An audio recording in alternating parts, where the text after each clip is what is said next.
নমস্কার বন্ধুরা, চম্পাস কিচেনে সবাইকে স্বাগত জানাই। আজকের রেসিপি হচ্ছে সম্পূর্ণ নিরামিষ চিনাবাদাম দিয়ে চিচিঙ্গা। চিচিঙ্গার নানা ধরনের রেসিপি কিন্তু আমরা ট্রাই করে থাকি, তবে এইভাবে যে কোনো নিরামিষ দিনে চিচিঙ্গা রান্না করে দেখবে ভাত কিংবা রুটি দুটোর সাথেই খেতে অসাধারণ লাগবে। আর খুব সহজে কিন্তু এই রান্নাটা করে নেওয়া যায়। তাহলে চলো চটপট রেসিপিটা দেখে নিই।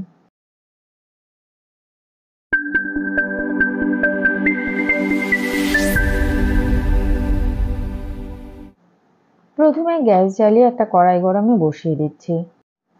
কড়াই ভালো করে গরম হয়ে গেলে দিয়ে দিচ্ছি খুব সামান্য পরিমাণ সর্ষের তেল।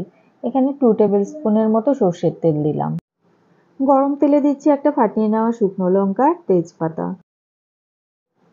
কিছুক্ষণ লঙ্কাটাকে কালো করে ভেজে নেওয়ার পরে দিচ্ছি 1/4 টিস্পুন কালো জিরে আর 5-6টা চেরা কাঁচা লঙ্কা। এগুলোকেও 4-5 সেকেন্ড ভেজে নেব।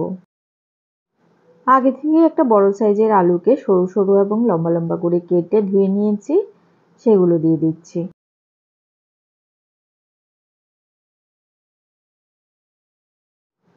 একটুখানি তেলের মধ্যে নাড়াচাড়া করে নিয়ে দিচ্ছি 1 টিস্পুন লবণ আর দেব খুব সামান্য 1/4 টিস্পুন হলুদ গুঁড়ো। লবণ আর হলুদ গুঁড়োকে ভালো করে আলুর সাথে মিশিয়ে কয়েক মিনিট ভাজতে হবে। আলু হালকা ভাজা ভাজা হয়ে গেছে। আগে থেকেই একটা চিচিঙ্গার আমি বাইরের দিকের পাতলা খোসা এবং ভেতরের বীজ ছাড়িয়ে লম্বা লম্বা করে কেটে নিয়েছি, সেগুলো দিয়ে দিচ্ছি। আলুর সাথে এবারে চিচিঙ্গার টুকরোগুলোকেও কিছুক্ষণ ভেজে নেব।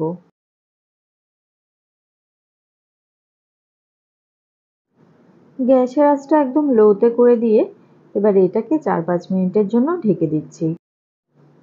কিছুক্ষণ ঢেকে সেদ্ধ করার পরে দেখো চিচিঙ্গা থেকে কিন্তু বেশ খানিকটা জল বেরিয়ে এসছে।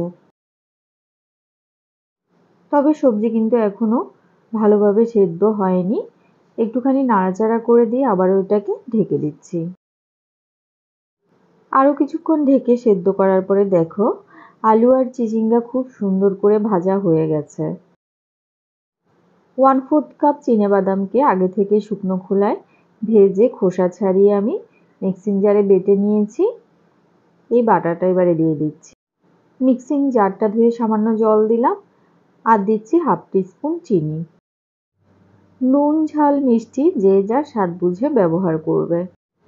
সমস্ত কিছুকে ভালো করে মিশিয়ে দিয়ে গ্যাসের আঁচটা লোতে করে এটাকে আরও কিছুক্ষণের জন্য ঢেকে দেব।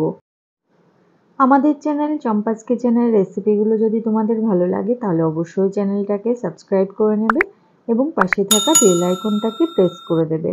এতে করে যখনই আমি নতুন ভিডিও আপলোড করব সাথে সাথে নোটিফিকেশান তোমাদের কাছে পৌঁছে যাবে। 5 মিনিট ঢেকে সেদ্ধ করার পরে চিচিঙ্গার ভেতরে কিন্তু বাদামের ফ্লেভার পুরোপুরি ঢুকে গেছে।